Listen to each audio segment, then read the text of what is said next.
खोया शहर, भूतों का राज।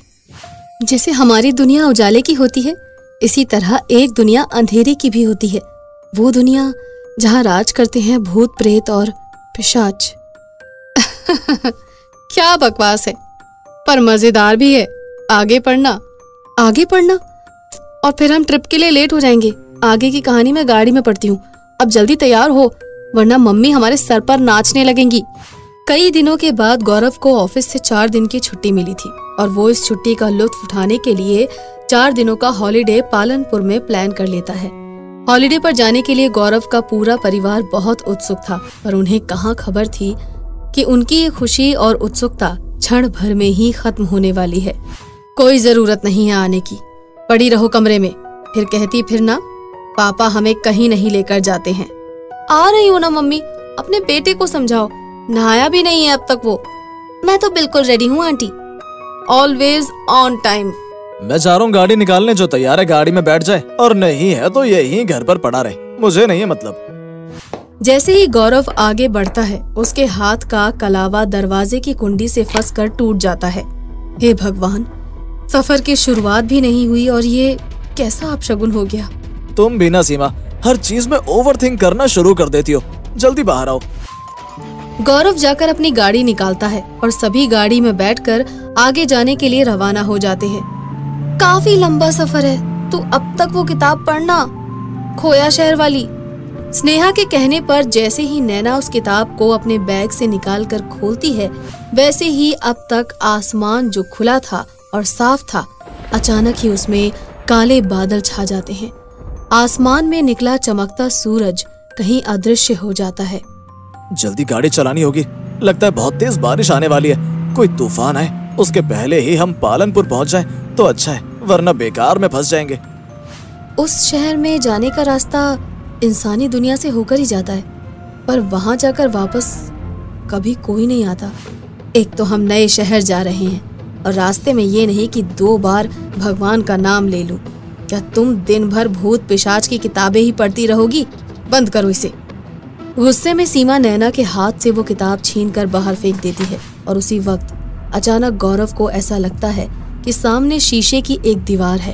अपनी गाड़ी को बचाने के लिए गौरव रास्ता मोड़कर दूसरे रास्ते पर आगे बढ़ जाता है और उस रास्ते पर गौरव की ही एकमात्र गाड़ी चल रही थी। उसके अलावा वहाँ कोई भी नहीं था।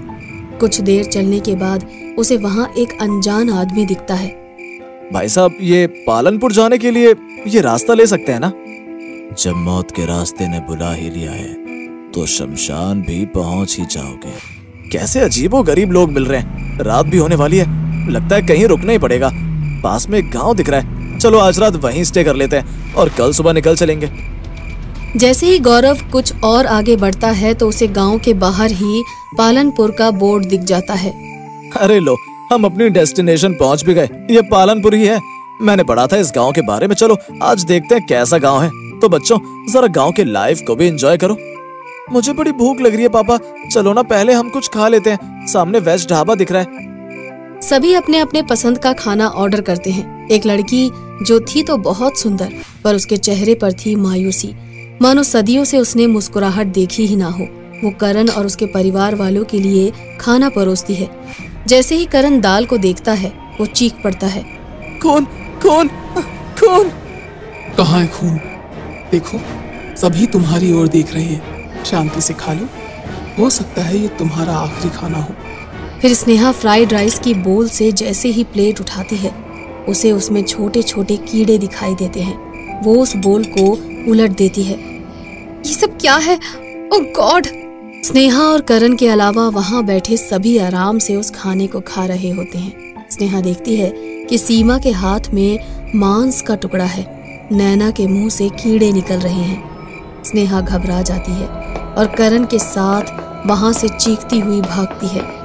ये सब ठीक नहीं है करण, लगता है हम कोई गलत रास्ते आ गए हैं। मुझे तो कभी यहाँ आने का मन ही नहीं था। कैसा अजीब गांव है ये। सभी लोग इतने मायूस हैं। कौन बनाता है ऐसे शहर में छुट्टी? हम लोगों को वापस चलना चाहिए। रात यहाँ गुजरने से अच्छा है हम सड़क पर सो जाएं। जैसे ही करण और स्नेहा गाड़ी की तरफ बढ़ते हैं, वो देखते हैं कि कुछ देर पहले जहाँ पालनपुर का बोर्ड लगा हुआ था, उस बोर्ड पर खोया हुआ शहर लिखा है। ये तो वही है। कुछ दिन पहले नैना सबसे छुपाकर चिताओं के बीच जाकर वीडियोग्राफी कर रही थी और उस वक्त उसे वहां पर ये किताब मिली। मैंने इस किताब पर ज्यादा गौर नहीं किया, पर उस किताब का नाम भी खोया हुआ शहर था और इस शहर का नाम भी खोया हुआ शहर है। ये भूतों का शहर है। करण, हम फंस गए हैं। इस शहर में आने वाला कभी वापस नहीं जा सकता। करण, अब हम लोगों को मरना ही होगा। तभी वहाँ पर गौरव, सीमा और नैना आते हैं। मैंने एक कॉटेज देखा है, आज हम वहीं रहेंगे। पापा, ये शहर भूतिया है, हमें यहाँ से चलना होगा। गौरव के चेहरे पर अजीब सी मुस्कुराहट थी। वो करण का हाथ पकड़कर एक झोपड़ी की ओर जाना शुरू कर देता है और यही काम नैना स्नेहा के साथ करती है। रास्ते पर चलते चलते अचानक ही गौरव दोनों हाथों पर खड़ा हो जाता है और आगे चलने लगता है। पापा! नैना कुत्तों की तरह चार पैरों पर चलने लग जाती है और जमीन पर पड़े मांस के टुकड़ों को खाने लग जाती है। एक ही पल में शाम की जो जरा सी रोशनी थी, वो रोशनी भी गायब हो जाती है और अंधेरा छा जाता है। वहाँ मौजूद सभी इंसानों का रूप बदलने लग जाता है।